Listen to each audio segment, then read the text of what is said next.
What's going on, College Hoops Heads? This is another edition on the Center Hubs YouTube channel where we will be talking. Conrad, I'm telling you, we need to come up with a name eventually. Where we will be talking about transfers, returners, NBA draft, and early entrants, and team specific, way too early rankings, a whole bunch of fun stuff. So I am here. My name is Stephen Bagell. I am joined by Conrad Pascual. Conrad.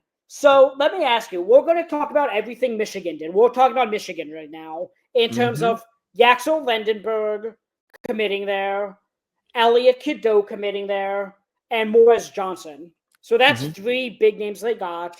Danny Wolf does have some eligibility remaining if he foregoes the NBA draft. Roddy Gale, I love his fit there. I was looking at, I believe it was John Rothstein did a top way too early rankings. I did one of my own, but it was John Rothstein, and I think it was either like Jeff Bozell. It was some reputable reporter. They both had Michigan top 5 or 6, I think. Okay. I put Michigan at 15, and specifically because not only do I think Danny Wolf goes pro, I don't think Yaxel Lendeborg ends up playing a game for them either. So everyone's like, oh, well, Morez Johnson is going to end up back in the portal. Because no, he's not. I think once you see Danny Wolf leaving, Yaxel, again, in mock drafts is, I don't want to say consensus, but like he's more often than not a projected first round pick.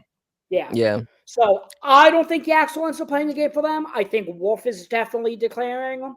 So because of that, that's why I didn't have him at 5 or 6, even because the way I did mine was, okay, if this guy's a projected top 35 pick in the draft and guaranteed NBA money, I'm not putting him going back to school. Yeah. So. Yeah, I mean, I not to like sit on the fence or side, but I guess I'm splitting the difference. If Yaxel plays for this team, I was going to say they're a top 10 team. Agreed. I think top 5 is a little high. I mean, I'm not sure. Yeah, I'm not sure about that. Not this early, but I'm with you. I mean, I think, off air we were talking about this as early as this morning on just kind of perusing different mock drafts from all the different mainstream draft media. I'm seeing Yaxel as high as like top 20, like inside the top 20. So I can't see him then like foregoing the NBA draft if that's the case. I didn't even think Danny Wolf would be returning or even considering returning to Michigan. So I didn't even consider that. So yeah, I mean, this team's upside, obviously it's a wide range based on who decides to declare for the draft or officially stay in the draft or to return to Michigan. But in general, like, if Yaxel does for some reason decide he wants to come back to college and play a year for Dusty May, I like it. I think you'll be hard pressed to find anyone who says they don't. The reason why I like it personally is because I don't think Dusty May is a one-trick pony, And what I mean by that is like he can totally adapt his team to his personnel. Because I mean, like in general, Yaxel is nothing like Danny Wolf, who's also nothing like Vlad Golden, right?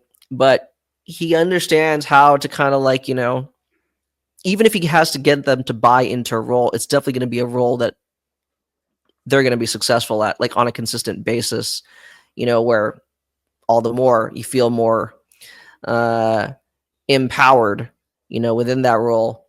So, yeah, I mean, it's difficult to say what this team can be, given that we don't know for sure what Yaxel will do. But even then, I think some really intriguing additions to the Michigan Wolverines. Yeah, and I would be remiss if I didn't mention Roddy Gale. I mean, I think when that guy was at Ohio State, I thought he was incredible. I was very excited when he, transferred to Michigan. But he only averaged, let me see, I think 9.5 points or something, 9.8 points last year. But I think a big issue with that was because Trey Donaldson was there, Namari Burnett was there, Vlad Golden and Danny Wolf. Like they didn't need Roddy Gale to score the way he did. When they needed him to, he had some big games. He filled up, the stat sheet quickly. Now with Elliot Cadeau, who we know is a playmaking first guard playing alongside him, I think this is where we're going to see the points, spike for Roddy Gale.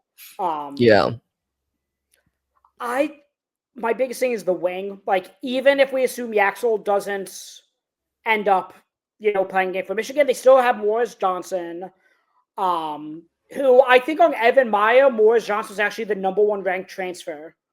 Based, again, I don't know what Evan Meyer uses to, but I think based off like per minute production or something. Okay, yeah. So, yeah. For what that's worth. They need just something in the front court that's not Morez Johnson. They have, obviously, Winters Grady is the top 60 recruited corner on 3. They have Oscar Goodman, who's 197. They have Trey McKinney, who's an incoming freshman, who's 16th recruited in the nation, but he's 6'4". So it's like he has a bunch of size. Like, this team clearly isn't done, and I'm excited to see how Dusty, fills out the remainder of this roster. Yeah, I mean, Trey McKinney is like the one I was about to say. At least I'm sure, yeah, there'll be perhaps some other additions to the transfer portal. But of their incoming freshman class, McKinney was one who I saw maybe could have, maybe not from the start of the season, but at some point he could work his way into the starting lineup or the rotation. I know he's 6'4", so we're all going to assume he's a guard. I guess he is. But in my opinion, like, if you've watched like some of his high school tape, I mean, like, yeah, it's high school, but he could basically function as a wing, as a 3. I think given like the little bit more the more dynamic pop that he can give from the perimeter, there may be certain lineups where he will be like, I don't know, a small 3, a small wing. Because yeah, I'm with you. They ideally need more of like a combo forward, like someone who can really alternate between the 3 and the 4. They have a few guys that could operate, like kind of swing between the 4 and the 5, but like you said, you kind of need a little bit more lateral quickness, a little bit more elusiveness, on the outside, and then they'd probably be a little bit more well balanced. So I'm just looking at a list of, freshmen, or not freshmen, excuse me, transfers. And I'm like, okay, who would fit the Michigan bill of like what we're talking about? I think this guy either goes pro or returns to his current school, even though he is in the portal. What if they added Darion Williams to this team from Texas Tech? I mean, that would be a fantastic addition. I don't. Yeah. I just took basically the best guy that's available in portal. Said, "Oh, put him on the team." Yeah. No, I'm grinning because I think a lot of fans want him to declare for the draft. But yeah, I would assume he'd be returning if since he's, I think for the time being, he's retained his college eligibility. Yeah. But see, that is exactly the type of archetype, at least, that I think Michigan should be looking for. Because as you said, right, you have guards that I guess like you could play them up a position, but ultimately you're going to be conceding something, whether that's defense, rebounding, So yeah, Darion Williams is probably like the ideal archetype. I have another name to throw at you. Please. This guy's probably bigger. He's definitely bigger than Williams, but in terms of like he's probably more of a 4-5 than he's a 3-4. Jaron Stevenson. He's the type of big that they like. I mean, if you're going to ask me if I still believe in Jaron Stevenson, yes, I do. I mean, I think as a 3, I still believe in him. I still believe in him.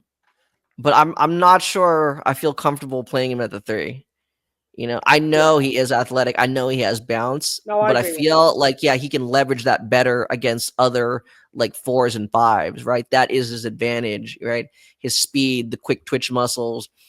I know the 3-pointer has been like hit or miss because I had him on my, on a lot of my big boards throughout the season. And we're just kind of waiting, or we're still talking about shooting flashes, but he hasn't really been able to string together some consistent shooting performances. So, defensively, it would work, but I think there are just too many question marks offensively where you could say, you know what, this is our guy. Like we're putting him in. Okay, I have one more name for you in terms of a guy that would make sense for Michigan. Okay. Mackenzie and Baco. Yeah. Yep. Similar like Yeah. Darian Williams type guy. Yeah. Again, because you need like those connective passers. You need the guys that can actually be able to like comfortably, even if you're not like passing, like you have to be able to make like quick decisions and be comfortable with like a DHO. Mbako can do that. I mean, there are other like tall guards, like 6'6" guards. Like realistically, they're guards probably, and if they go to the NBA, they're guards. But you could sell me on them, like as a 3. I don't know. I kind of like the idea of. I don't know. I don't think he would transfer again. I think he's just going to go into the draft. But I think Andrei Stojakovic would be an interesting addition. That would be a phenomenal one. Yeah. Again, these are all hypotheticals. Like we're not exactly. I have no reason to believe he would be considering this. But yeah, I'm just saying, like, you kind of think about it. I mean, yeah. But yeah. So I mean, I think the whole this kind of brainstorming here kind of shows that as exciting as their new additions are, like, they still have some holes to fill. Because, I mean, we're not even talking about depth. They don't really have, I don't think they have a penciled in starter at the 3, So. What about, okay, fine. I don't want to keep beating a dead horse here because we're just throwing out hypotheticals. Cedric Coward. Yes. Okay. I would say yes. I would say yes. I would put the full court press, to get him to come to transfer. I mean, that's just the connective piece that you need. Because, like I said, Cadeau, he'll orchestrate the offense, right? But I mean, not everything can just be like, pick and roll diving to the rim. If you have somebody who actually understands how to properly, execute a real flare screen, not just kind of drifting to the perimeter, then, all of that action that's not going to be exactly the same as what like you had with Danny Wolf. But again, all like those cross cuts will actually materialize into like, point blank layups, or uncontested, like open looks. Yeah. Coward would go a long way in being able to give them that kind of offensive consistency, efficiency. Yeah. And again, I know we spend most of this episode or most of this video talking about hypotheticals rather than what's actually happened. And like, again, like I don't think Yaxel's going to play a game there. I think he's going to be a first-round pick in the NBA draft. I don't think he declares.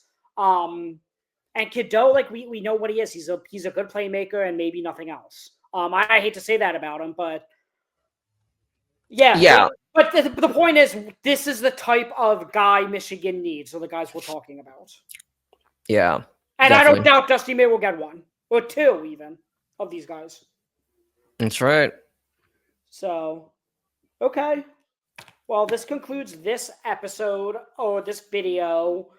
Rate and review Apple, I guess YouTube, because this is going on YouTube, not Apple Podcasts or Spotify. Check out our work at the-center-hub.com. You can follow me on Twitter at @the_NBA. You can follow Conrad on Twitter at CP3_777. We will talk to you guys soon. Thanks for listening.